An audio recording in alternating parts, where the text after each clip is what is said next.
PTI की जानिब से शो ऑफ पावर खामोशी से अपने इख्तिताम को पहुंचा। इस जलसे को बानी पीटीआई ने डू और डाई करार दिया था। इस बारे में सोशल मीडिया पर तरह तरह के तबसरे जारी हैं। पंजाब को फतह करने की धमकी देने वाले शोला बयां अली अमीन गंडापुर का लश्कर मुकर्ररा वक्त पर मैदान तक नहीं पहुँच पाया। पीटीआई की टॉप लीडरशिप भी तकरीबन गायब ही नजर आई। क्या पीटीआई ताकत का मुजाहिरा करने में कामयाब रही? दूसरी जानिब चीफ जस्टिस काजी फाइज ईसा ने मखसूस नशिस्तों के मामले पर 14 सितंबर को अक्सरियती जजेस की वजाहत के हवाले से रजिस्ट्रार सुप्रीम कोर्ट से 9 सवालों पर जवाब मांग लिया। चीफ जस्टिस के इस्तेक़दाम का क्या मतलब लिया जा सकता है? FBR की तंजीम 9 और वजीर आजम शहबाज शरीफ की अमरीका रवानगी के क्या असरात होंगे? इन तमाम इश्यूज का पोस्टमार्टम करेंगे नजम सेठी। अस्सलाम वालेकुम। सेठी से सवाल के साथ मैं हूं सैयद आयशा नाज, मेरे साथ मौजूद है नजम सेठी साहब। अस्सलाम वालेकुम। सेठी साहब, पाकिस्तान तहरीक इंसाफ का लाहौर में होने वाला जलसा कहा जा सकता है, क्योंकि जलसा तो हुआ नहीं। हो गया। अच्छा, हो गया। हाँ, बस वैसे ही है। दिखाई नहीं दिया आपको? दिखाई दिया? शरारत कर रही हैं। नहीं, मैं शरारत नहीं कर रही। मैं असल में जानना चाह रही हूँ, जो इस वक्त स्क्रीन पे बैठा हर इंसान जानना चाह रहा है आपसे, आपका तज्जिया। वो दिखाएंगे ही नहीं उस जलसे को टीवी के ऊपर, तो फिर यही इंप्रेशन मिलेगा ना कि जलसा होया ही नहीं। लेकिन पाकिस्तान तहरीक इंसाफ सोशल मीडिया की विनर पार्टी है, जिंदा पार्टी है सोशल मीडिया। उन्होंने तो दिखाया है सोशल मीडिया पे जो दिखा सकते थे, सब चला। तो यहाँ पर क्रैकडाउन, अरेस्ट के हवाले से मुतज़ाद इत्तलात हैं। लाहौर पुलिस के मुताबिक उन्होंने 12 इश्तिहारी एब्सकॉन्डर्स को गिरफ्तार किया है जो 9 मई में मुलविस थे। इसके अलावा कुछ रिपोर्ट्स हैं पंजाब हुकूमत के बकौल के रुकावटें नहीं थी, जबकि कहा जाता है कि कुछ जगह पर चेकिंग थी। आपने भी लाहौर देखा, कुछ हद तक मैंने भी देखा, मुझे नज़र आई हैं कुछ ग्रुप्स नज़र आए हैं, गिरोह नज़र आए, गाड़ियाँ नज़र आई हैं जाते हुए रवां दवां। लेकिन जो जलसे का टाइम मुकर्रर किया गया था उस पर जलसा नहीं शुरू हुआ। बैरिस्टर गौहर ने एक तकरीर की, पता नहीं क्या कहा उन्होंने क्या नहीं, लेकिन अली अमीन गंडापुर साहब नहीं पहुँच सके। उनके किसी गाड़ी के शीशा तोड़ने की कालाशाह काकू पे इत्तलात थी, और उसके बाद जब वो काना पहुँचे जलसागाह तो नारेबाजी की भी इत्तलात हैं। लेकिन समझ नहीं आई कि इस जलसे के साथ क्या बनी। इस्लामाबाद के जलसे की गूंज तो तूलो अर्ज में महसूस की गई। ये लाहौर जलसे को आप कैसे देखेंगे? देखिए, 2-3 बातें हैं। पहली बात तो ये पंजाब में हो रहा था। पंजाब में वो जज्बा नहीं है बाहर निकल के खड़ा होने का जो कि KP में है। यही इसकी मैंने बात की थी जी, कि पंजाब में वो जज्बा नहीं नज़र आएगा और उस तरीके से लोग नहीं निकलेंगे। दूसरी बात यह कि गवर्नमेंट अपनी तरफ से रुकावटें क्रिएट करेगी। ये पहली 40-42 कंडीशंस लगा दी जी, फिर उसके बाद सड़कें ब्लॉक कर दी थोड़ी बहुत, फिर टाइमिंग ऐसे किया कि 3 घंटे के बाद बिजली बंद कर दी, लाइट्स ऑफ कर दी 6 बजे के बाद, एंड सो ऑन। तो ये चीज़ें तो हुकूमतें करती हैं और हमने कहा था ये करेंगी। मगर जो रियल इशू था वो क्या था? क्योंकि पहले भी इस किस्म की चीज़ें होती रही हैं और इसके बावजूद खान साहब जब होते थे तो ठीक ठाक जलसे होते जाता था। और हाल ही में भी जो जलसा हुआ है इस्लामाबाद में, वो भी इतना बुरा नहीं था, जिसके बावजूद कि काफ़ी रुकावटें थी। तो यहाँ तवक्को यही थी कि उससे कम इसकी अहमियत होगी और वैसे ही हुआ।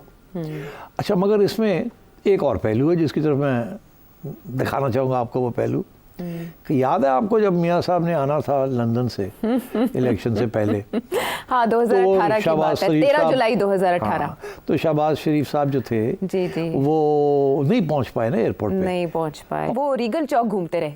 अच्छा, अब तुम लाहौर के रहने वाली हो ना जी, आपको पता रीगल चौक क्यों फेमस है? वो इसलिए फेमस है कि वहाँ के आलू की टिक्कियाँ और दही भले बड़े ज़बरदस्त है। फ्रूट चाट नहीं? फ्रूट चाट तो ख़वातीन ज़्यादा खाती हैं। मैं समझता हूँ कि शहबाज साहब ने ज़रूर टिक्की खाने वास्ते रुक गए होंगे। तो मेरा ख्याल है यहाँ भी कुछ ऐसे ही हुआ है कि गंडापुर साहब पहुँचे नहीं। ठीक, अच्छा, अब मैं सोचों में पड़ गया मैंने, क्योंकि मुझे लगता था कि उनके लिए मसला होगा। पहुँचते हैं तो मसला होगा, नहीं पहुँचते तो मसला होगा। नहीं पहुँचते तो खान कहेगा क्यों नहीं पहुँचे। पहुँचे और नहीं पहुँचे हैं तो फिर इनको घर पड़ेगा जैसे पहले बोले थे, और फिर ये आधे घंटे 2 घंटे के लिए 8 घंटे के लिए गायब हो जाएंगे। लेकिन हुआ क्या? हुआ ये कि जलसागाह पहले खाली हो गई, वो देर से पहुँचे और पहुँच के फिर वापस चले गए। अच्छा, तो अब ये है कि इस दफ़ा उन्होंने सोचा कि गरजने की ज़रूरत नहीं है। अच्छा, मैं लेट ही पहुँचूँ तो बेहतर है। ठीक है, तो अब बात ये हुई कि अब लेट तो ये तो क्लियर हो गई ना कि गंडापुर साहब पहुँचना नहीं चाहते थे। अच्छा, अगर वो 11 बजे पेशावर से सुबह निकले हैं, पेशावर से लाहौर का रास्ता मोटरवे के ज़रिए कम से कम 6 घंटे का है, कम से कम। कम से कम। और अगर आप लोगों के साथ चल रहे हैं तो फिर 8-10-9 घंटे तो लग ही जाएंगे। बिल्कुल लगेंगे तभी। तो ये अगर 11 बजे निकलें और चाय पानी के लिए भी ना रुकें और कहीं भी सलाम दुआ लेने के लिए ना रुकें तो फिर भी इनको 6 घंटे तो लग ही जाने थे। तो ये तो उस वक्त पहुंचते लाहौर में जबकि जलसा ख़त्म हो चुका होता 6 बजे। ठीक है ना। तो इसका ये मतलब है कि ये अगर सुबह 7 बजे निकलते वहाँ से, ये 6 बजे निकलते तो फिर शायद टाइम पे पहुँच जाते। मगर ये निकले 11 बजे। वो अदालतों में घूम रहे थे। तो अदालतें तो सुबह 8 बजे लग जाती हैं, 9 बजे लग जाती हैं। तो ऐसी क्या बात है, अदालतों में घूम रहे थे। तो मेरा ये ख्याल है कि ये इरादा यही था कि हम थोड़ा डिले हो गए, हम टाइम पे नहीं पहुंच सके। और ये देखो कितनी बुरी हुकूमत है ये पंजाब वाली, ये बड़ी ख़राब लोग हैं ये पंजाब हुकूमत वाले। इन्होंने 6 बजे लाइटें ही ऑफ कर दी। अरे भाई 2 घंटे और दे देते तो क्या हो जाता। तो मगर नहीं दी इन्होंने। तो गंडापुर साहब नहीं टाइम पे पहुंच सके। तो वही 4-5 लोगों ने वहाँ स्पीचेस की जिनकी कोई ख़ास अहमियत नहीं है उन लोगों की, और उसके बाद वो चले गए या इधर उधर हो गए। फिर ये थोड़ी सी अफवाहें भी चल रही थी कि कुछ लोगों को गिरफ्तार भी कर लिया जाए, 12 के करीब इश्तिहारी। तो ये वो, तो मेरा ख्याल है कि दोनों साइड से कोशिश थी कि बस होना एक फॉर्मेलिटी है, उनको इजाज़त देनी है मगर पूरी खुली छुट्टी नहीं देनी। इनको पता था कि इजाज़त तो मिल ही जाएगी, पूरी खुली छुट्टी कोई नहीं, और ज़्यादा हम कर भी नहीं पाएंगे, अब थक गए हम भी, हर रोज़ खान साहब कहते हैं निकलो। अब वो हमें कह रहे हैं कि बांग्लादेश मॉडल करो। बांग्लादेश मॉडल के अंदर तो जनाब 1 महीना 1.5 महीना प्रोटेस्ट डेमोन्स्ट्रेशन हर रोज़ चलती रहीं, और वो वॉलंटरी थी, उनके पीछे कोई सियासी जमात नहीं थी, वो स्टूडेंट्स मोटिवेटेड थे। यहाँ तो एक सियासी जमात का मामला है और तो इसलिए मैं समझता हूँ कि वो जो खान साहब की स्ट्रेटजी है ना कि बांग्लादेश मॉडल की जो रेजिस्टेंस हुई उसको यहाँ अप्लाई किया जाए, वो नहीं चल रही, ना ही चलेगी। और इसलिए फिर वो इनकलाब नहीं आ रहा, जो कि वो समझते हैं कि इनकलाब का वक्त आ गया है। 2-3 दफ़ा खान साहब ने ये कहा है आयशा कि जी निकलें बाहर, जेलों भरें, मैं जो तैयार हूँ, आपको क्या प्रॉब्लम है, show your face, come out. नहीं आए ना, वो कुछ आ गए मगर वो जो जिस तरीके से बाकी लोग निकलते थे वो नहीं आए, और मुश्किल भी था। एक दिन पता चला इधर होना है, फिर पता चला उधर नहीं होना, वहाँ होना है, फिर पता चला वहाँ भी नहीं होना, यहाँ होना है। तो एक तरफ गवर्नमेंट ने जो कन्फ्यूजन क्रिएट कर सकती थी वो की, दूसरी तरफ मोटिवेशन भी इतनी नहीं थी, लोग थके हुए हैं, वो कह रहे यार की खान करदा पे हर रोज़ कहता है बाहर निकलो वो फड़ के लै जाते हैं, फिर असी दौड़ भज करने अपने बंदियां नूं कढवाने हैं, तो फ़ायदा की हो रहा है इस चीज़ का। तो Punjab specially is very cynical. तो यहाँ वो जज्बा नहीं है जो कि केपी में है। और फिर गंडापुर साहब को भी ये पता कि हाज़िरी हो जाती है, एवरी टाइम वो गाली गलोच करते हैं, ये धंधन आते हैं, तो जब हाज़िरी हो जाती है तो गंडापुर साहब हाज़िरी नहीं करवाना चाहते।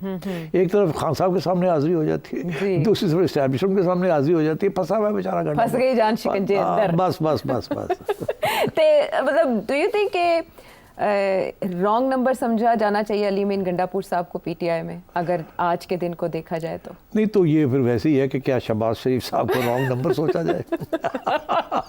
सवाल तो आप छोड़ दें, कमाल है। आप छोड़ दें इन चीज़ों को, ऐसे ही काम चलता है। अच्छा हाँ, दोनों तरफ चले इनको लैब में रख के इन दोनों का मुशाहिदा करके सवालों के जवाब ढूंढने की कोशिश करेंगे। अज़मा बुखारी साहिबा ये कहती हैं कि पंजाब से पाकिस्तान तहरीक इंसाफ का सफाया हो गया, क्या आज का दिन इसकी गवाही है? कोई सफाया नहीं हुआ। आप पीटीआई से पूछेंगे तो वो तो खैर बहुत सी बातें कहेंगे, मगर आखिर में एक ही बात कहेंगे, इलेक्शन करा के देखो सफाया हुआ कि नहीं हुआ। तो इलेक्शन तो ही होनी ना। अभी जो लोकल बॉडीज के ऊपर प्रॉब्लम बने हुए पंजाब को कि लोकल बॉडी किया तो पीटीआई ना आ जाए, फिर की करांगे, तो उसको कैसे कंट्रोल करेंगे, करना भी है और नहीं भी करना। तो इसलिए मैं समझता हूँ कि सफाया शफाया कोई नहीं होया पीटीआई का। अच्छा जिस तरीके की इकोनॉमिक पॉलिसीज चल रही हैं, अगर सफाया हुआ है तो वो रूलिंग पार्टीज का हो रहा है दो लोगों के दिलों के अंदर। आई एम सॉरी, ये दीज आर द फैक्ट्स। बाकी ये है कि आप रियासत के पावर के साथ आप पीटीआई को आपने दबा के रखा हुआ है, आप कामयाब रहेंगे बिकॉज रियासत का पावर बहुत ज़्यादा है और पीटीआई की वो अब मोटिवेशन नहीं रही। और खान साहब की पॉलिसीज़ भी जो हैं वो भी इतनी सॉलिड नहीं है बिकॉज उन्होंने सारे रास्ते बंद कर दिए हैं, एक डेस्परेट किस्म की पॉलिसी इख्तियार की हुई है और आवाम उनकी पॉलिसी के साथ खड़ी नहीं है। तो इसलिए I think there are issues. तो आपके ख्याल में स्ट्रेटजी गवर्नमेंट की कामयाब रही आज के जलसे के हवाले से? जी बिल्कुल कामयाब रही। Full marks? इजाज़त भी दे दी, नहीं भी दी, हाँ। जलसा भी हो गया, कामयाब भी नहीं हुआ। अच्छा। और कम हो गया मसला हल। अब फिर क्या करेंगे? अब फिर वो कहेंगे एक और जलसा करना है, हाँ, तो उसमें तो इससे भी कम लोग आएंगे, वो तो और भी ज़्यादा बड़ा फेलियर हो जाएगा। ठीक, तो आपके ख्याल में ये बेहतर ना होता कि जलसा मुलतवी कर दिया जाता या किसी और जगह रख नहीं, दिया वो जाता? मजबूरी है खान साहब की। खान साहब ने ऑलरेडी कह दिया है कि मैंने कॉम्प्रोमाइज़ नहीं करनी, मैंने लड़ना ही लड़ना है।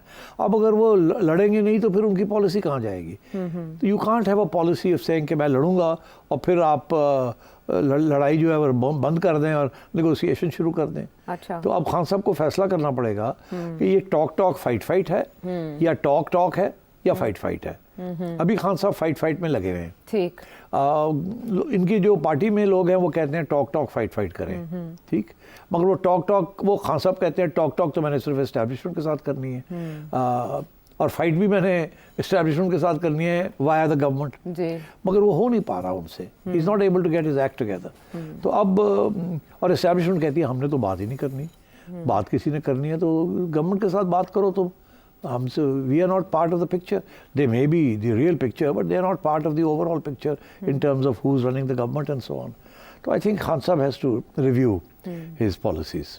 तो खान साहब आज के जलसे की वजूहात भी रिव्यू करेंगे? मुझे नाकामी की वजूहात कहते हुए थोड़ा अजीब लग रहा है। यार आयशा देखो, उनके जो फायरी स्पीचेस, कौन है उनके जो खुद उनके मुंह से आग निकलती है जो कि आवाम को इंस्पायर करते हैं? कौन लोग हैं? ये खान साहब खुद हैं जी। उसके बाद कौन है? अली अमीन गंडापुर साहब है। गंडापुर है, मरवट भी काफी लगता है जी, वो बीमार है, बीमार हो गया। देखो ना यार, जलसे वक्त बीमार हो जाए, एक गल है।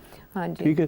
तो मुझे याद है एक वक्त शहबाज शरीफ साहब भी बीमार हो जाते थे। यही देखिए, पुराना ज़माने में, मैं आपको तारीख़ में थोड़ी सी बात बताऊं, पुराने ज़माने, ये बीमारी जो है ना, ये पुराने ज़माने की बीमारी है। पुराने ज़माने में सियासतदानी जो थे, लीडर्स जो थे, जब उन्होंने किसी चीज़ को अटेंड नहीं करना होता था तो वो अस्पताल चले जाते थे और वहाँ जाके बैठते थे। और अगर बहुत ही कोई सिचुएशन प्रॉब्लमेटिक थी कि अब अस्पताल में भी लोग पहुँच जाएंगे कहने के लिए कि जी चलो निकलो या करो, तो वो मुल्क छोड़ के बाहर चले जाते थे मेडिकल ट्रीटमेंट के लिए। अच्छा। ये इनमें खान अब्दुल वली खान साहब बड़े माहिर थे इन चीज़ों में। अच्छा। शुरू में भी खान और आखिर में भी खान। तो इसलिए तो ये पुराने ज़माने की ये स्ट्रेटजी है कि जी आप निकल जाओ मुल्क, तो बाहर चले जाओ, तो फिर देखो अगर आपने किसी चीज़ को फेल करना है और आवाम का प्रेशर है आपकी पार्टी का कि ये करो और आप नहीं करना चाहते, तो आप या अस्पताल चले जाते हैं, बीमार हो जाते हैं, या आप मुल्क से बाहर चले जाते हैं। हाँ। और वो भी बीमारी के बेस के ऊपर। तो अभी ये मरवत साहब भी बीमार हो गए, ठीक है। अब हो सकता है अगले राउंड में गंडापुर साहब भी बीमार हो जाएं, कोई पता है? बिल्कुल। वैसे भी मंकी पॉक्स भी और कोविड भी, इस तरह की बीमारियां मार्केट में तो एनवायरमेंटल क्राइसिस की वजह से हो रहा है। But what next for Pakistan Tehreek Insaf? अगले जलसे का ऐलान तो करना ही है, लेकिन आज की कोई एग्रेसिव स्टेटमेंट सामने नहीं आ सकी, तो अब पाकिस्तान तहरीक इंसाफ वे फॉरवर्ड क्या आज के बाद? मुझे तो लगता है कन्फ्यूजन है पीटीआई के अंदर। खान साहब के जहन में भी कन्फ्यूजन है। खान साहब ने जो लीडर्स नॉमिनेट किए हैं, they are not fully on board, कमज़ोर लोग हैं या कॉम्प्रोमाइज्ड हैं। PTI has no real leadership. ये खान साहब ही हैं, और फिर आपस के अंदर भी तो जेलसीज है ना। असद कैसर साहब ही नहीं पहुंच सके जी वो उमर अयूब साहब भी नहीं। उमर अयूब साहब, और उनके लिए क्या प्रॉब्लम था? हाँ, सिर्फ एक लतीफ़ खोसा साहब की कुछ स्टेटमेंट्स ऐसी हैं जो थोड़ी एक्सप्लोसिव हैं। तो वो नाइदर है नॉट है ना, जो रियल लीडर्स हैं वो तो वही हैं जो नहीं पहुंच सके। तो यहाँ से जो इकट्ठे कर लिए रेलू कट्टे, सॉरी टू से दैट, अच्छे लोग हैं, अच्छे लोग हैं, उनमें से कुछ नए लोग भी हैं। अच्छी बात है, नए लोग भी। सलमान अकरम राजा साहब, वेरी गुड, एक्सीलेंट। राजा साहब जबरदस्त बोलते हैं, बहुत अच्छा बोलते हैं। मगर बात यह है कि वो उनमें वो करिश्मा नहीं है ना जो कि आवाम को अट्रैक्ट करता है। और अल्लाह करे कल को हो जाए, अच्छे लोग आना शुरू हो जाए पीटीआई में, तो और हमें क्या चाहिए? ठीक। अब आज की स्ट्रेटजी को अगर हम कंप्लीट रिव्यू करें, और ब्रेक पर जाने से पहले अगर मैं आपसे पूछूं कि अगर ये जलसा कामयाब रहा, जैसे बैरिस्टर गौहर कह रहे हैं कि मैं मुबारकबाद देता हूं, तो पंजाब गवर्नमेंट में किसको क्रेडिट देंगे इसके फेल होने का, और जिम्मेदारी आयद करेंगे तो पीटीआई में किस पर आयद करेंगे? देखिए, आपको याद होगा कि जब इलेक्शन होने जा रही थी तो पंजाब गवर्नमेंट नज़र नहीं आ रही थी। मोहसिन नकवी साहब आपको नज़र नहीं आ रहे थे कि जी वो कुछ कर रहे हैं जी, but he was chief minister, ऐसे ही है ना जी। तो मरीम नवाज आपको नज़र तो नहीं आ रही, आज नहीं आई। हाँ, नहीं तो ना ही कोई बयान है ना कुछ है अभी तक। तो हो ये रहा है कि एडमिनिस्ट्रेशन जो है ये सब कुछ वही करती है। अच्छा। और मेरा ख्याल है कि एडमिनिस्ट्रेशन जो है पंजाब की, वो इस किस्म के मामले में इंस्ट्रक्शंस कहीं और से लेती है। ठीक, तो पहले भी ऐसी था, अब भी ऐसी। अच्छा तो पाकिस्तान तहरीक इंसाफ में आप किससे समझते हैं जिम्मेदार? अगर आज के जलसे को कामयाब बनाने की कोशिश की जाती तो? नहीं, जाती क्या, वो गंडापुर साहब में पहले भी तो किया ना उन्होंने कामयाब, इस्लामाबाद में। हाँ, मगर अब वो अगर वो ड्रामा फिर करते यहाँ, हाँ। तो इस दफ़ा शायद 8 घंटे नहीं 8 दिन के लिए चले जाते। ठीक तो ये हो सकते थे नताइज। मशीनरी भी हमें अलबत्ता कहा जा रहा था केपी गवर्नमेंट की तरफ से कि मशीनरी भी रास्ते में है, साथ मौजूद है और वही आगे जाएगी रुकावटें हटाने के लिए। नहीं, हुआ है शहबाज साहब वाली बात हो। ओके ठीक है, हम इसी पे किस्सा ख़त्म करते हैं और फिर इसे जो पॉलिटिकल लैब है उसमें रखेंगे टेस्ट केस के तौर पर। वापस आते हैं एक ब्रेक के बाद।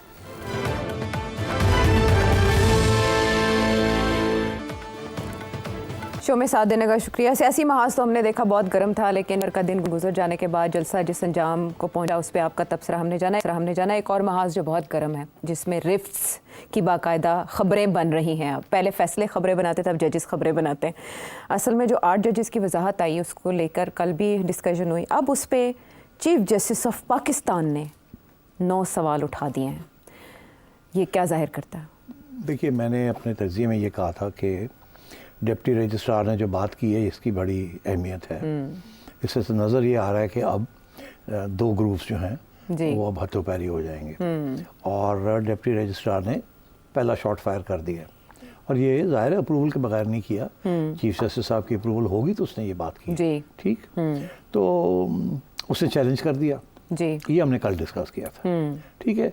मगर आज चीफ जस्टिस साहब खुद कूद गए ताकि यार ये कोई वजाहत की अब क्या ज़रूरत रह गई, क्लियर ही कर दी जाए बात कि भाई ये, और उन्होंने ये 9 सवाल खड़े कर दिए कि जी ये एप्लीकेशन जो थी, जो सुनी गई, ये किसने फाइल की थी, कौन थे वो एप्लीकेंट्स, ये क्यों नहीं आई supreme court practice and procedure act के तहत, कमेटी के सामने क्यों नहीं आई उसके सामने, और किसने ये इसको फिक्स किया हेयरिंग के लिए, हमने तो नहीं किया कॉज लिस्ट के बगैर। और फिर ये कि क्या अटॉर्नी जनरल को बुलाया था कि नहीं बुलाया था, फिर कैन को अटॉर्नी जनरल बुलाया था, कैसे आपने ये बैठ के फैसले कर दिए, ये कहाँ हुआ, कोर्ट रूम में हुआ, चैम्बर में हुआ, और क्यों हुआ और कैसे हुआ, और ये फिर ये कि पहले ये अनाउंसमेंट क्यों नहीं हुई कि हम सुनने जा रहे हैं या डिसाइड करने जा रहे हैं, चुप करके हो गया। एंड तो इस किस्म के सवाल उन्होंने खड़े कर दिए। और वेबसाइट पे अपलोड कैसे हो गया, सेल्फ फाइल जमा इजाज़त के ऊपर अपलोड हुआ है। अब बात यह है कि मेरा ख्याल है कि वेबसाइट के ऊपर तो अपलोड करने से पहले रजिस्ट्रार ने ओके किया होगा,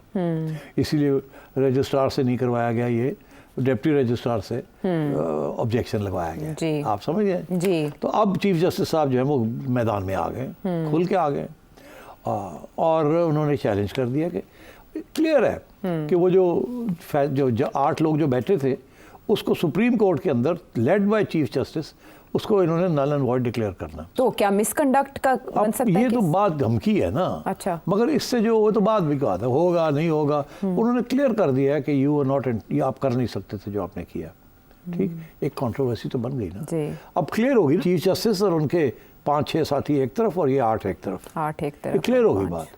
अच्छा, बात यहाँ ख़त्म नहीं हुई। उसकी वजह यह है कि चीफ जस्टिस साहब क्यों कूदें आज, इससे पहले, उनसे कूदने से पहले जस्टिस मंसूर अली शाह जी, उन्होंने एक जजमेंट सुना दी एक और केस में, वो कोई टैक्स रिलेटेड मैटर था जी, जिसके अंदर उन्होंने वो टैक्स का मसला हल करते करते कुछ और भी बातें खड़ी कर दी, सुना दी। और वो बेसिकली लेमैन्स लैंग्वेज में, आम आदमी की ज़ुबान में, वो ये उन्होंने कहा कि जो कोई भी कानून जो है अगर पार्लियामेंट बनाती है तो उसका इफ़ेक्ट जो होता है वो आगे जो वक्त आने वाला है उसके ऊपर होता है या हाल में होता है। ये पिछले जो चले गए इतलाक बा माजी नहीं होता, माजी नहीं होता, आगे का होता है। और उन्होंने कहा सिर्फ ये जो माजी वाली चीज़ है ये अप्लाई नहीं करती, कर तो सकता है पार्लियामेंट, मगर जो क्रिमिनल मैटर्स होते हैं या एब्रोगेशन ऑफ कॉन्स्टिट्यूशन के मैटर्स होते हैं, ये क्रिमिनल मैटर्स में ये नहीं हो सकती, क्रिमिनल मैटर्स में। अच्छा, मगर अब बड़ी इंटरेस्टिंग बात ये है कि ये मैं आपको पढ़ के सुनाता हूँ और ये ज़रूरी है सुनना जी, कि उन्होंने ये कह के और फारग कर दिया। और इशारा ये है कि ये जो इलेक्ट्रल एक्ट के अंदर तरमीम की गई है अभी पार्लियामेंट में जो हुई है जी, जिसमें उन्होंने रेट्रोस्पेक्टिव इफेक्ट माजी के जो कानून बनाया वो माजी में जो कुछ हुआ उसको भी अप्लाई करेगा। तो उसको नॉकआउट करने के लिए ये आज जो रिलीज़ हुई है जजमेंट जस्टिस मंसूर अली शाह की, उसमें इशारा है कि ये पार्लियामेंट नहीं कर सकती। जी बिल्कुल इशारा कर दिया है। अब ये है कि इसके बेसिस के ऊपर कोई पिटिशन आ सकती है। या जो पिटिशन चल रही है उसके अंदर ये पॉइंट टेकअप किया जा सकता है बाय पिटिशनर। तो ये फिर जंग और गहरी हो रही है।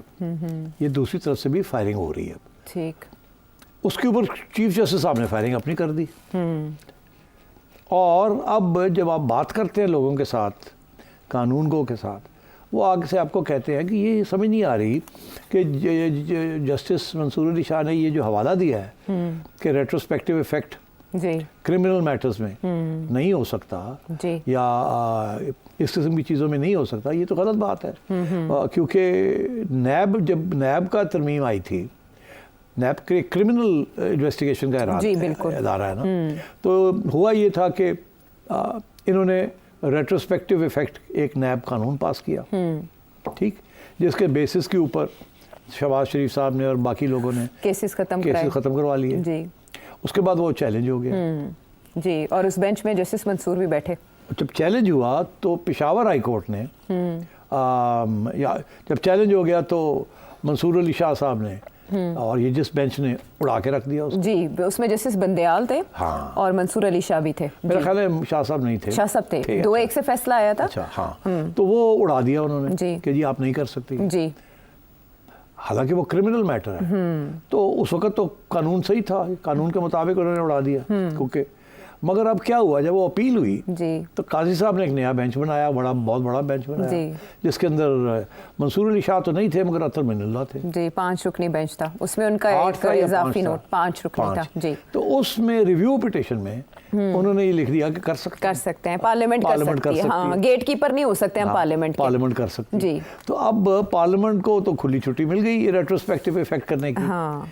अभी जो लेटेस्ट अमेंडमेंट जिसके ऊपर इशू बन रहा है वो है इलेक्शन लॉ, जिसका ताल्लुक ये 41 और 39 सीट्स का इशू है। ऐसे ही है ना जी, बिल्कुल।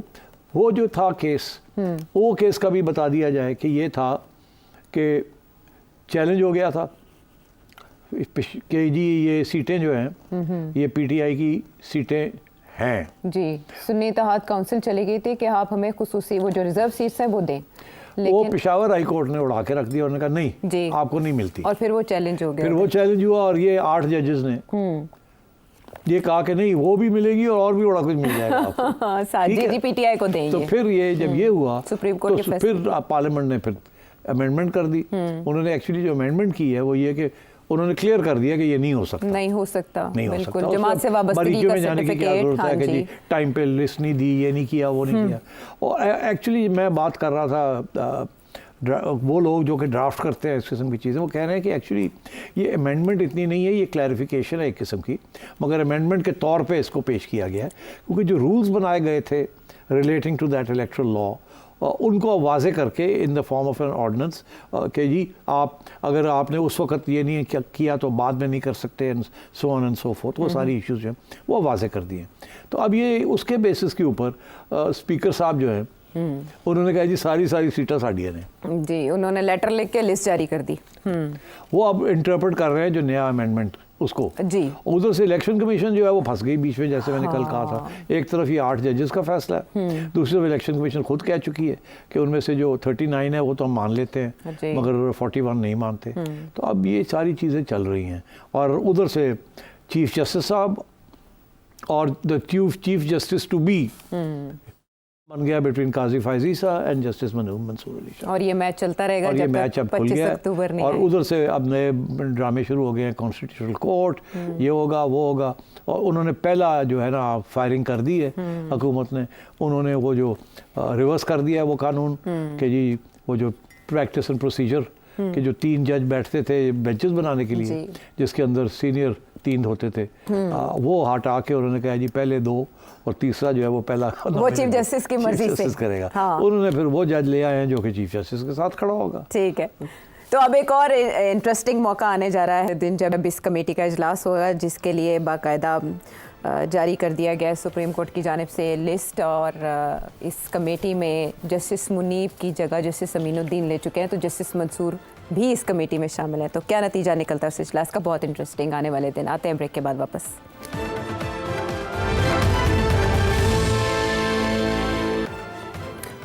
शो में साथ देने का शुक्रिया। पाकिस्तान के मसाइल में एक बड़ा मसला रेवेन्यू भी है, जिसके लिए एफबीआर के हमने मुतादिद बार सुनी खबरें, रिस्ट्रक्चरिंग हो रही है, रिफॉर्म्स आ रही हैं एफबीआर में, लेकिन हर बार नतीजा 0/0 रहा। और शॉर्टफॉल भी हमने देखा, एक बार फिर देख रहे हैं। लेकिन इसमें जो बड़ी एक पेशरफ्त हुई है वो ये कि वज़ीर-ए-आज़म पाकिस्तान ने कोई 5 निकाती प्लान एफबीआर के लिए मंजूर किया है और कुछ रकम भी पंप करने लगे, 34 बिलियन के अराउंड। क्या समझते हैं आप कि ये कामयाब हो पाएगा प्लान जो टारगेट्स गवर्नमेंट के रखे गए हैं? देखिए आयशा, ये काफ़ी अरसे से ये बातचीत चल रही है कि एफबीआर को रिफॉर्म करना है, क्योंकि एफबीआर अपने टारगेट्स कभी भी पूरे नहीं कर पाता और बहुत सी रुकावटें होती हैं। फिर बहुत से इल्ज़ाम भी लगते हैं एफबीआर के ऊपर। ये करते क्या है, हर हुकूमत आके चेयरमैन चेंज कर देती है, फाइनेंस सेक्रेटरी चेंज कर देती है, और फिर तवक्को ये करती है कि जो टारगेट्स हैं वो पूरे होंगे, वो कभी भी पूरे नहीं हुए। फिर ये सोचों में पड़ जाते हैं कि जी क्या करना है क्या नहीं करना, और हमेशा ये बात चलती है कि एफबीआर के अंदर ही गड़बड़ है और इसको ठीक करना है। और जो बात कही नहीं जाती वो यही है कि अगर एफबीआर में गड़बड़ है तो कहाँ गड़बड़ है? क्या कानून के अंदर प्रॉब्लम है या क्या पर्सनल के अंदर प्रॉब्लम है? क्या कानून को फॉलो नहीं किया जाता, और अगर फॉलो नहीं किया जाता तो कौन नहीं फॉलो करता? क्या एफबीआर के अफसर नहीं फॉलो करते, या वजह क्या है कि टारगेट्स मीट क्यों नहीं होते? अच्छा, तो ये बात काफ़ी अरसे से चल रही है। इससे तजवीज़ें भी बड़ी आई हैं। फॉर एग्ज़ाम्पल 90 की दिहाई में इंपोर्ट, आपकी बहुत सी रेवेन्यू जो है वो इंपोर्ट स्टेज पे कलेक्ट की जाती है, जैसे हम इनडायरेक्ट टैक्स कहते हैं, और इसीलिए इंपोर्ट्स को ये खुली छुट्टी देते हैं कि जितनी इंपोर्ट हो करने दें, क्योंकि उसके ऊपर इंपोर्ट ड्यूटीज़ और विदहोल्डिंग टैक्सेस और सब कुछ होता है उसी स्टेज पे। तो वो एक पक्की सोर्स होती है टैक्स कलेक्ट करने की। अच्छा, अब वहाँ गड़बड़ होती है, वहाँ अंडर इन्वॉइसिंग हो जाती है। एक चीज़ है वो 100 रुपये की है, ये कहते हैं इंपोर्टर कहता है 50 की है, 50 के ऊपर 10% टैक्स लग जाता है 5 रुपये का। अगर वो 100 रुपये की हो तो उसके ऊपर 10 रुपये का टैक्स बनता है। तो ये मिली भगत होती है एक लेवल तक कि जो इंपोर्टर है वो अपनी वैल्यू इंपोर्ट की कम दिखाता है और जो टैक्स देता है वो कम देता है। अच्छा। और ये जाहिर है कि ये कस्टम ऑफिशियल के इजाज़त के बगैर ये नहीं हो सकता। अगर या तो वो पकड़ लें उनको, मगर उनके पास इतने वसाइल ही नहीं होते कि उनको पता हो कि एक्चुअली इस चीज़ की कीमत कितनी है, ये कितने की चली और कहाँ पहुँची। तो इन अ सेंस रिसोर्स भी नहीं होती, और शायद मेरा ख्याल है कि वो कुछ लूप होल्स खुद छोड़ना चाहते हैं। तो ये डिपेंड करता है ऑन वेरियस ऑफिशल्स कि उनका रवैया क्या है और क्या नहीं है, और इम्पोर्टर के ऊपर भी। तो इस वक्त 90 की दिहाई के अंदर मोहतरमा बेनज़ीर भुट्टो साहिबा की गवर्नमेंट आई, तो उन्होंने कहा कि यार ये जो गैप है ना इम्पोर्ट स्टेज पे, ये ड्यूटीज़ के ऊपर, इसको प्लग किया जाए। अच्छा। ये जो अंडर इन्वॉइसिंग हो रही है ना, इसको रोका जाए। अगर इन्वॉइसिंग सही होगी, अच्छा, पकड़ी जाएगी, तो फिर सही टैक्स कलेक्ट होगा। जो हमने ड्यूटीज़ परसेंटेजेस लगाए हैं वही लगेंगे फिर। अच्छा। तो उन्होंने फिर क्या किया कि 2 स्विस कंपनी थी स्विट्ज़रलैंड की, कोटेक्ना, एक का नाम था कोटेक्ना, दूसरी का नाम था SGS। अच्छा। तो उन दोनों को हायर किया और उन्होंने कहा कि सब इंपोर्ट्स जो होंगी, अब आप बैठेंगे कराची में, आपको ठेका आउटसोर्स कर देते हैं, आप सारी इन्वॉइसेस देखेंगे, क्योंकि आप इंटरनेशनल कंपनी हैं, आपको पता है कि आयशा ने ये जो अंगूठी पहनी हुई है ये इसकी क्या कीमत है, और सेठी ने जो घड़ी पहनी हुई है इसकी क्या कीमत है। ठीक है, ये तो नहीं है कि हमने ली है बड़ी महंगी और दिखाई है बड़ी सस्ती ताकि ज़्यादा ड्यूटी ना देनी पड़े, और कुछ खिला पिला के माल निकलवा लिए। तो वो SGS को टेक्ना आ गए, उन्होंने आके यहाँ बड़ी सख्त किस्म की कारोबार शुरू कर दिया। अच्छा। पकड़ने के लिए लोगों को और इन्वॉइसेस को चेक करने के लिए, और कामयाब हो गए क्योंकि वो स्विट्ज़रलैंड से थे। ठीक, अब स्विट्ज़रलैंड का तो आपको पता ही है। तो मगर उनकी जो डील थी विद बेनज़ीर भुट्टो साहिबा या गवर्नमेंट के साथ, वो ये थी कि अगर आज आप 100 रुपया कलेक्ट कर रहे हैं टैक्सेस में, और कल हमारी वजह से आपको 200 रुपये मिलते हैं, तो वो जो 100 एक्स्ट्रा मिलते हैं उसके ऊपर हमें कमीशन भी मिलनी चाहिए। अच्छा, बिल्कुल ठीक। तो वो तय हो गया जी 2% कमीशन है आपको, ये 2-2.5%, ये जो भी है, मुझे अब याद नहीं एग्जैक्टली क्या। अच्छा। तो काम शुरू हो गया। जब मोहतरमा की गवर्नमेंट गई तो जो नई गवर्नमेंट आई उन्होंने उनकी छुट्टी करा दी। अच्छा। क्योंकि ज़ाहिर है कस्टम्स में उनको पसंद नहीं किया जा रहा था, क्योंकि रोटी पानी बंद हो गया थी। ठीक, बिल्कुल। तो वो उनको जनाब अगली गवर्नमेंट ने निकाल दिया। अच्छा। और कस्टम्स वापस धंधनाने लगा। ठीक। मगर फिर ये भी सोचा कि यार थोड़ा सा ज़रा चेक तो किया जाए, ये कमीशन तो ले गए हैं, तो ये तो ना हो कि कोई डील हुई हो बेनज़ीर।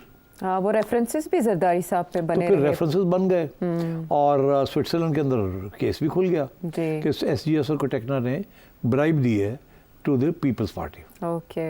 और वो काफ़ी अरसा केस मोहतरमा और आसिफ जरदारी साहब के ऊपर चलता रहा जी। बाद में टेक्निकल पॉइंट्स के ऊपर काफ़ी अरसे के बाद उसको ख़त्म कर दिया गया 2015 में कि जी उसका रियल रिकॉर्ड अवेलेबल नहीं है। बहुत कुछ हुआ और कुछ रिकॉर्ड था जो कि जिनीवा में था और वहाँ से गायब हो गया, हमारे हाई कमीशन में था, वहाँ से गायब हो गया।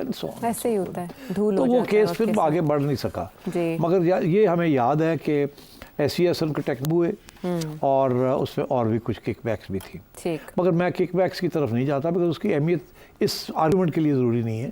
ठीक। आर्गूमेंट ये है कि रेवेन्यूज़ बढ़ी थी और अंडर इन्वॉइसिंग कम हुई थी। ओके। मगर ये कि जब वो फारग हुए तो वो सारा सिस्टम ही ख़त्म कर दिया। तो ये रिफॉर्म जो है इसमें मसला यही है कि जो कानून बनाए जाते हैं उसको इम्प्लीमेंट नहीं किया जाता। अच्छा। वो जो इसके ऊपर टारगेट होता है वो भी नहीं इम्प्लीमेंट करता और जो गोली चलाने वाला है या ऑडिट करने वाला है वो भी नहीं करता या सही नहीं होता। Let's put it like this. Okay. तो ये काफ़ी अरसे से ये बात चल रही है। IMF, वर्ल्ड बैंक वगैरह काफ़ी अरसे से कह रहे थे कि FBR को रिफॉर्म करें। अच्छा। अब रिफॉर्म कैसे करें? बहुत सा खर्चा करना पड़ता है और FBR की जो ट्रेनिंग है, जो लोग सिविल सर्वेंट्स या जो लोग वहाँ जाते हैं FBR के अंदर, वो ऑडिट की ट्रेनिंग नहीं है उनकी। अच्छा। ऑडिट एक स्पेशल फंक्शन होता है जो चेक करता है कि जो आपने डिक्लेयर किया है उसको कैसे चेक किया जाए कि ये सही है या गलत है। अच्छा। उसको ऑडिट कहते हैं। ठीक। तो FBR की ये तो है कि कानून के मुताबिक आपने इतने पैसे देने हैं, आपने इनकम डिक्लेयर की इतने पैसे देने थे, आपने दिए नहीं। मगर ये उनकी ट्रेनिंग नहीं है कि ये पता किया जाए कि जो आपने अपना रिकॉर्ड दिखाया है उसमें खामियां क्या हैं। स्क्रूटनाइज आप कैसे करेंगे? स्क्रूटनी करें, चेक करें कि ये सही भी आपने बताया कि नहीं बताया, वो उनके पास नहीं है। अच्छा। इसलिए वो बस जैसे कहते हैं ना एड बैक करते रहते हैं कुछ ना कुछ, फिर वो एक पूरा सिलसिला शुरू हो जाता है। तो ऑडिट की जो है ना एक्सपर्टीज़ नहीं है FBR में। तो अब इन्होंने ये फैसला किया है कि ये सबसे इम्पॉर्टेंट बात यह है कि ऑडिट होनी चाहिए और उसके लिए FBR की रिफॉर्म के लिए इन्होंने ये प्रपोज किया है कि प्राइवेट पर्सन हायर करेंगे, कि अब प्राइवेट सेक्टर से ऑडिटर्स हायर किए जाएंगे FBR की हेल्प करने के लिए। मगर यार इतने लंबे केसेस हैं, इतने थाउजेंड्स और मिलियंस ऑफ केसेस हैं, तो अब कितने लोग आप हायर करेंगे ऑडिट करने के लिए? तो उन्होंने कहा कि पहली स्टेज में वो लोग जो ऑलरेडी टैक्सेस दे रहे हैं और बड़े लोग, अच्छा, उनके जो अकाउंट्स हैं उनको ऑडिट किया जाए। तो इन अदर वर्ड्स जो पहले टैक्स दे रहे हैं उन्हीं के ऊपर और प्रेशर डाला जाए कि आपने सही बताया या नहीं बताया। जो हमारा जो आवाम का फोकस है वो, और जो रियल फोकस है वो ये नहीं है कि जो लोग ऑलरेडी टैक्स दे रहे हैं उन्होंने फड़ के और स्क्वीज करो तुसी जी, टोकरी के जो दे नहीं रहे उनको पकड़े आप टैक्स नेट में और लोगों को लाएं, ना कि जो पहले हैं उनके ऊपर छुरी चलाएं। इशू तो यही है। अब इन्होंने ये किया कि जी पहली स्टेज पे छुरी उन्हीं पे चलानी है जो ऑलरेडी टैक्स दे रहे हैं, क्योंकि इनका ये कहना है कि वो भी छुपा रहे हैं। और ये होगा, बिल्कुल होगा, जो दे रहे हैं वो भी छुपाएंगे ना यार, सारे ही छुपा रहे हैं। अच्छा, तो इसलिए इन्होंने कहा कि पहली स्टेज पे हम कोई लंबे चौड़े इन्होंने ऑडिटर्स हायर करने हैं। कोई कहता है हज़ारों की तादाद 1560 कह रहे हैं प्राइवेट कंसल्टेंट्स। हाँ 1560 जी। और साथ साथ इन्होंने कहा ये हायर करेंगे, ये ऑडिट करेंगे बड़े अकाउंट्स को जो ऑलरेडी टैक्स दे रहे हैं और उनसे और टैक्स निकलवाएंगे।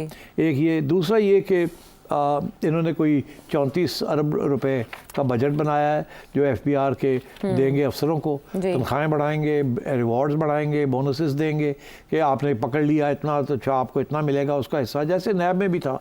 अब इधर भी ये होगा कि अगर उन्होंने किसी को पकड़ा है, उसने 1 लाख रुपया छुपाया हुआ था, इन्होंने 1 लाख रुपया टैक्स पकड़ के उसको बढ़ा दिया है, तो कहते हैं चले आपको जो आपने एक्स्ट्रा रेवेन्यू इकट्ठी की है तो उसमें से आपको भी कुछ हिस्सा देंगे। तो बोनसेस देने शुरू कर दिए। बोनस का मतलब ये है कि 1 माह की तनख्वाह, 2 माह की तनख्वाह, 3 माह की तनख्वाह, अगर आपने टारगेट, हर एक को टारगेट मिलेगा एंड सो ऑन। अच्छा, इस किस्म की तब्दीलियाँ ये करने जा रहे हैं। तो लीगल अमेंडमेंट्स भी कुछ होंगे। अच्छा, अब ये है कि इसमें जो रियल इशू ये है कि जो लोग टैक्स नहीं दे रहे या इनके लिए भी आपको इनके अकाउंट्स देखने पड़ेंगे।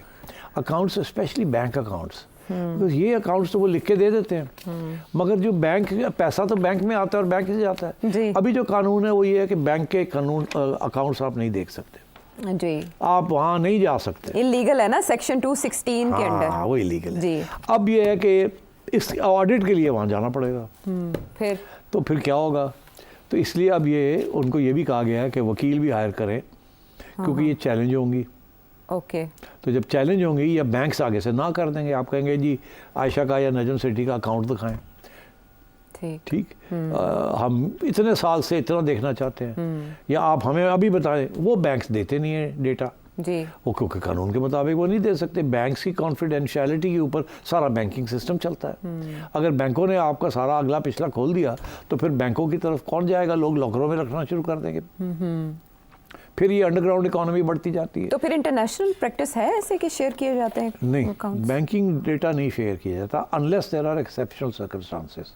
कुछ आपको प्रूव करना पड़ता है before you get a court order to go and open up a bank account and ask for some details from the banks. अच्छा, मगर ये FATF के बाद बहुत सी तब्दीलियां वहाँ भी आई हैं। अच्छा, क्योंकि अब अंडर FATF टेररिज्म के बेसिस के ऊपर आप अप्लाई कर सकते हैं to get access to data, internationally भी और डोमेस्टिकली भी। तो चीज़ें खुल रही हैं, मगर जिस तरीके से ये चाहते हैं कि वो ऑडिट हो और सही तरीके से सारा, तो इनकम टैक्स इंस्पेक्टर्स कहते हैं आज हमें आप राइट दे दें कि हम बटन दबाएं तो सारा बैंक का रिकॉर्ड सामने आ जाए। वो बैंक से इजाज़त नहीं देते, कानून भी इजाज़त नहीं देता। अब ये ऑडिटर्स जो आएंगे तो ये कानून को चेंज करना पड़ेगा, या फिर कोई आसान तरीका करना पड़ेगा कि कुछ जहाँ बहुत ज़्यादा शक हो और आप केस बना रहे हैं और पक्का केस बन रहा है, हवा में आप नहीं बातें कर रहे, तो फिर वो शायद आपको रिकॉर्ड भी मिल जाए। तो ये सारी चीज़ें चैलेंज होंगी। तो मैं ये समझता हूँ कि ये नीयत बड़ी अच्छी है। अच्छा, मगर अभी इन्होंने अपना होमवर्क नहीं किया कि कानून जो है रिगार्डिंग बैंक्स एंड सीक्रेसी, क्या उनको इन्होंने अभी उधर नहीं सोचा कि उसको कैसे तब्दील किया जाए, और वो फिर पार्लियामेंट को कानून बनाने पड़ेंगे फाइनेंस एक्ट के ज़रिए, वो फिर जाके कुछ इनको ये मसला हल होगा। मगर अभी वहाँ गए नहीं है, जाना पड़ेगा।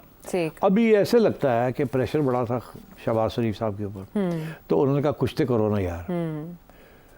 एक इनमें बहुत अच्छी चीज़ की है, क्या? ये तो होगी ना ओवरऑल बात। एक इन्होंने ये कहा, पहले ये था कि जो लोग टैक्स फाइल नहीं करते थे, NTN नंबर नहीं था, नेशनल टैक्स नंबर नहीं था, वो लेते नहीं थे लोग, कि रिटेलर हो गए या छोटे वकील हो गए, छोटे आर्किटेक्ट्स हो गए, प्रोफेशनल टैक्स नंबर ही नहीं लेते थे, रिटर्न्स ही नहीं फाइल करते थे, ठीक, तो आउटसाइड द टैक्स नेट। अब ये इन्होंने ये कह दिया है कि अगर आप के पास NTM नंबर नहीं है और आप अपनी रिटर्न फाइल नहीं कर रहे हैं, आप नॉन फाइलर हैं, तो आपके लिए बहुत सी रास्ते बंद कर दिए जाएंगे जी। सेल परचेज भी आपके लिए मुमकिन नहीं हो पाएगी। अच्छा, पहले ये था, ये इश्यूज हमेशा हर गवर्नमेंट के सामने आते हैं, मगर वहाँ दो आर्ग्यूमेंट्स होते हैं। एक आर्ग्यूमेंट ये होता है कि अगर आपने अभी हम फाइलर से पैसे और ले लें, अगर नॉन फाइलर है वो गाड़ी की रजिस्ट्रेशन के ऊपर 5% दे रहा है, तो हम फाइलर के लिए 10% कर देते हैं। अच्छा, ताकि कुछ पैसा तो आए ना, वो वैसे नहीं आ रहे टैक्स के अंदर जी। और अगर वो नॉन फाइलर है तो बस ये तो पता तो चल जाएगा कि नॉन फाइलर है, वो गाड़ी खरीद रहे हैं, प्रॉपर्टी खरीद रहे हैं, कुछ कर रहे हैं, तो हम इनके लिए रेट बढ़ा देते हैं। ठीक। दूसरी साइड ये कहती थी कि ये छोड़ दें, इसके साथ आपको 40-50 अरब रुपया तो ज़्यादा मिल रहा है नॉन फाइलर से, मगर इसके साथ वो जो तब्दीली करनी है into digital non cash economy, जो कि मॉडर्न इकोनॉमीज हैं, डिजिटल, तो वो काम नहीं पूरा हो रहा। तो आप एक ही वक्त एक मतलब है, जैसे कहते हैं ना, आर या पार कर दो, फाइलर को फारग कर दो, उनको जड़ा फाइल नहीं करेगा, ना गाड़ी खरीद सकता है, ना एयर टिकट खरीद सकता है, ठीक है, ना प्रॉपर्टी खरीद सकता है। तो अगर ये तो फाइलर बनो तो फिर अंडर फाइलर रूल्स में आ जाओ, फाइलर बनोगे तो फिर हम आपको देखेंगे सारा कुछ। तो अब ये काफ़ी अरसे से हम जैसे लोग ये कह रहे हैं यार हम तो नहीं डरते ऑडिट से, हमारी ऑडिट कर लें, ठीक, मगर ये जो नॉन फाइलर हैं, इनको तो आप फाइलर में लेके आए ना, और वो आते नहीं हैं, तो फिर उनके लिए सहूलतें बंद कर दें, इंसेंटिव्स आप बिजली भी बंद कर दें, टेलीफोन भी बंद कर दें, सिम भी बंद कर दें, मोबाइल भी बंद कर दो, एयर ट्रैवल भी बंद कर दो, इन्होंने सीधा कर दो, लोग चलो फाइलर बनो। सारी दुनिया में ये नहीं होता जो यहाँ है, ये ब्लैकमेलिंग हो रही है बाय वेस्टेड इंटरेस्ट कि हम फाइलिंग नहीं करेंगे। यार बात यह है कि छोटी दुकानों के ऊपर से US है, छोटी छोटी दुकानें हैं, खोखे हैं दुकानें हैं, वो कोई टैक्स वैक्स नहीं देते। अच्छा। वो सिर्फ सेल्स टैक्स की फाइल करते और कोई ख़ास टैक्स वैक्स नहीं देते। वो ज़्यादा टैक्स जो टैक्स है वहाँ कॉर्पोरेट सेक्टर से और इधर उधर से इकट्ठा किया जाता है, तो इसलिए लोग ऑब्जेक्ट नहीं करते। अब यहाँ ये है कि retail is a very big business in our country, क्योंकि कैश इकोनॉमी है, क्रेडिट कार्ड इकोनॉमी हो तो सब कुछ नज़र आ जाता है, ट्रांजैक्शन सारी आ जाती है। यहाँ आप सारा कैश इकोनॉमी, कैश इकोनॉमी में सारी अंडरग्राउंड इकोनॉमी, रिमिटेंसेस भी जो आ रहे हैं आधे जो हैं वो अंडरग्राउंड इकोनॉमी में आ रहे हैं, परचेज जो हो रही है, जो आप टेलीविज़न खरीदने जाते हैं आप कैश से खरीदते हैं, उसका ये पता नहीं पैसे कहाँ से आए और कहाँ गए। जिसको आप वो पैसे देते हैं वो भी जो है वो फाइल नहीं करता कि मेरी सेल इतनी हुई है, उसकी सेल हो रही है दिन की 10 लाख की, वो कहता है मेरी तो 50,000 की सेल है। तो फिर की करोगे तुम, हाउ विल यू प्रूव कि नहीं है? बहुत कॉम्प्लिकेटेड। तो ये सारी चीज़ें चल रही हैं। अब ये फैसला हुआ कि यार बहुत हो गया, ये जो 30-40 अरब रुपए के लिए हम रेट्स बढ़ा देते हैं नॉन फाइलर के लिए, इसको बंद किया जाए और फाइलर को लाया जाए और तकड़ा स्टैंड लिया जाए कि अगर फाइल नहीं करोगे तो ये भी नहीं मिलेगा, ये भी नहीं मिलेगा, ये भी नहीं कर सकते। क्योंकि लोग करते क्या है, टैक्स फाइल नहीं करते पजेरो खरीद लेते हैं, लैंड क्रूजर खरीद लेते हैं, ठीक है जी, 3 करोड़ दी, 4 करोड़ दी, 5 करोड़ दी लैंड क्रूजर खरीद लेते हैं, टैक्स रिटर्न नहीं फाइल कर रहे, साढ़े को तो पैसे हाँ जी मारे गए। तो अब वो कह रहे हैं, और या जमींदार है वो एग्रीकल्चरल टैक्स जो है वो थोड़ा सा खाते हैं, उसमें वैसे ही थोड़ा रेट है जी, ठीक है, और उसके बाद लैंड क्रूजर्स लेके फिर रहे हैं, तो कहाँ से पैसे आए? ठीक। तो ये दिस इज द इशू, पैसे हैं कहाँ से आए हैं बताओ, कहाँ से आए हैं और उसके ऊपर टैक्स दो। ठीक, चले ये सारे मामले को मैं समझता हूँ कि इट्स अ गुड स्टार्ट और कुछ नहीं, बाकी चीज़ें अपनी जगह पे, मगर ये है कि नॉन फाइलर को तो अगर ये पकड़े तो अच्छी बात है। Everybody should be a filer and everybody should declare there income. चले अब ये भी जैसे अब ये होगा तो फिर ये होगा कि ऑटोमेटिकली इनकम टैक्स रेट्स गिरेंगे। अभी इसलिए बढ़ाए हुए हैं कि जो दे रहे हैं उनको चूसा जा रहा है, बिल्कुल मजीद थोड़ा घुमा जा रहा है, वो समझेंगे। और जो लोग एक्चुअली नहीं दे रहे उनको हाथ नहीं लगाया जाए। अब अच्छा है कि उनको हाथ लगाया जाए, मगर फिर ये कि वो जब होगा तो हम देखेंगे, उसकी भी एक पॉलिटिकल प्राइस होगी। ये पॉलिटिकल पार्टी ये बातें हैं कि हम नहीं, ये नहीं होने देंगे, ये नहीं होने देंगे। कानून पास करने पड़े, कानून नहीं पास हुए, मगर जो लोग टैक्स दे रहे हैं उनके ऊपर ऑडिट हो जाएगा, वो और फंस जाएंगे। इधर से खींचते तो उधर से कम हो जाता है, उधर से खींचते। बहरहाल ये मामला तो हैं इंटरेस्टिंग। आगे उसे मॉडर्नाइज करने के जो इकदाम किए जा रहे हैं वो नेक नियति पे भी डिपेंड करता है कि एफबीआर के एहलकार आप कितने नेक नियति के साथ ये काम सर अंजाम देते हैं जो टारगेट्स उन्हें मिले। क्विकली एक क्वेश्चन शामिल कर लेते हैं, कनाडा आप क्या जानना चाहते हैं? सेठी साहब, आप एक एक्सपर्ट हैं और एक लिस्टेड कंपनी के सीईओ भी हैं, तो सेठी साहब बेस्ड ऑन करंट मूवमेंट्स आप 2047 में पाकिस्तान को किस हाल में देखते हैं? And in your expert opinion what must a youth heavy country like Pakistan do today to become a normal, tolerant and a progressive country? वाह जी वाह, 25 साल आगे पाकिस्तान की शक्ल सूरत क्या होगी? पाजी मेरी गल सुनो, यहाँ ये नहीं पता कि 25 दिन के बाद क्या होगा। आप मुझे पूछ रहे हैं कि 25 साल के बाद पाकिस्तान नॉर्मल कंट्री हो जाएगी कि नहीं होगी। और ऑब्वियसली अभी नहीं है नॉर्मल, आप समझते हैं या सब नॉर्मल है या एब नॉर्मल है। अब ये मैं इधर नहीं जाता, मगर बात ये है नॉर्मल तो नहीं है बाय ऑल डेफिनेशंस। अच्छा, अब 25 साल के बाद क्या होगा? देखिए भाई साहब, I can only say one thing with certainty, 100% certainty. तैयार है मेरी बात सुनने के लिए? अब मैं एक पेशन गोई कर रहा हूँ कि 25 साल के बाद मैं नहीं होऊंगा ये। बाकी आप होंगे, आपकी पता नहीं ऊपर क्या ये कनाडा से होगी या नहीं होगा, मैं तो अपना पता है कि मैं नहीं होना है थे, पक्की गल है। बाकी पाकिस्तान होगा तो आप समझे, अगर पाकिस्तान है तो बड़ी खुशहाली होगी। ये जो सारे मैं समझता हूँ नॉर्मल कंट्री हो चुकी होगी अगर पाकिस्तान हुआ। बट इन ऑल सीरियसनेस देखिए, बड़ी सीरियस क्राइसिस है ये, मल्टी फैसेटेड क्राइसिस है, ये एक इशू ही नहीं है, पॉलिटिकल सिस्टम की भी है, इकोनॉमी की भी है। इसमें बड़ी डायनामिक किस्म की लीडरशिप की ज़रूरत है। मैं सिर्फ एक बात कहूँगा, वो एक ब्रिटिश गवर्नमेंट के एक कंसल्टेंट थे, उन्होंने एक किताब लिखी, वो बड़ी चर्चा बना जी कि बड़ी ज़बरदस्त किताब लिखी है उन्होंने, गैम्बलिंग विद डेवलपमेंट। अब वो क्या गैम्बल है गैम्बलिंग विद डेवलपमेंट? उन्होंने और उनको फिर अब शहबाज शरीफ साहब ने कहा दावत दी, आ जाओ थे आगे सानू दसो असी की करिए। वो आ गए, वो आगे यहाँ लेक्चर शेक्चर देते रहे हैं। बड़ा तो पता क्या चला, वो कहते क्या हैं? वो कहते हैं कि डेवलपमेंट आजकल के हाल post colonial countries like Pakistan, यहाँ जो एलिट्स हैं, एलीट बार्गेन जो है ना, जिसकी बेसिस के ऊपर मुल्क चलता है या सिस्टम चलते हैं, वो कह रहा है कि जी आपके यहाँ जो एलीट बार्गेन है वो बढ़ गई है, एलीट्स खा गई सारा कुछ। अब जब तक ये बैठ के सारी एलीट्स जो हैं वो इकट्ठी बैठ के ये फैसला नहीं करेंगी कि किसने क्या कुर्बानी करनी है, ये मुल्क आगे नहीं बढ़ सकता, इनफैक्ट और क्रैश करेगा। कुर्बानी का वक्त आ गया है। गरीब से और आप ना तवक्को करें कि वो कुर्बानी दे सकते हैं, वो अब फारग हो चुके बेचारे, और नहीं वो उनके आप खून चूस सकते। और वो जो एलीट्स हैं उनको उसने आइडेंटिफाई किया है। वो कहते हैं there is a military elite, there is a bureaucratic elite, there is a capitalist elite, there is a landlord elite, वो तो यहाँ तक ये भी कहते हैं there is a judicial elite also. अब and there is a import export trading elite. वो कहते हैं कि ये है केक इतना सा है, उसके अंदर इन्होंने अपने हिस्से लिए हुए हैं, आवाम के लिए कुछ नहीं बचा, इसलिए फिर कर्जे पे कर्जे लिए जा रहे हैं अपने पेट भरने के लिए। ये लोग ये अपना पेट नहीं कम करते, ये कोई डाइटिंग के लिए तैयार नहीं है। आप इन सबको बैठाएं इस मुल्क के अंदर और इनसे ये कहें कि ये अगले 10 साल का एजेंडा है और सब ने हमने अपने अपने कुर्बानियाँ करनी है, बहुत हो गया कि ताकि आवाम को कुछ मिले और मुल्क चलना शुरू हो जाए। वो ये लेक्चर देता है। अब उसने आगे यहाँ लेक्चर दिया तो किसी ने सुना ही नहीं। उन्होंने कहा यार एक ही गल करता पे, ये सानू कहता पे किसी पेट कटिए अपना, ये तो नहीं हो सकता। तो कोई भी हिस्सा एलीट का तैयार नहीं है अपना पेट काटने के लिए। ये पेट काटने वाली बात भी नहीं है, टू बी वेरी ऑनेस्ट। ये एवं मुहावरा बना हुआ है पेट काटना, पेट तो बेचारी आवाम ही काटती है।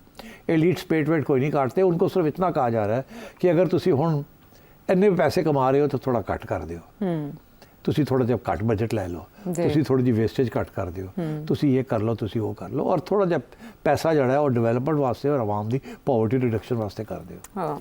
वो तैयार नहीं जी। MNAs नहीं तैयार, MPs नहीं तैयार, सिविल सर्वेंट्स नहीं तैयार, जजेस नहीं तैयार, सरमायादार नहीं तैयार, रिटेलर्स नहीं तैयार, कोई तैयार नहीं।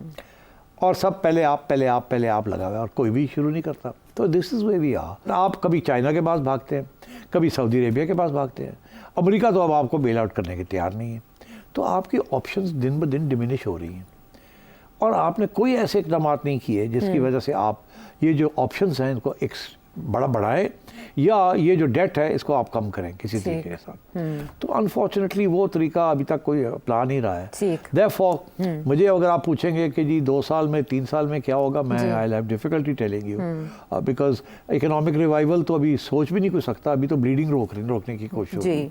रिवाइवल नहीं होगी तो पॉवर्टी उस वक्त तक बढ़ती जाएगी, बेरोजगारी बढ़ेगी, क्रिमिनलिटी बढ़ेगी और सब लोग मुल्क को छोड़ के निकलना चाहेंगे। तो आप सोच ही लीजिए कि ये तो अगले 3-4 साल की बात है। आप तो पूछ रहे हैं मुझे 25 साल के बाद क्या होगा।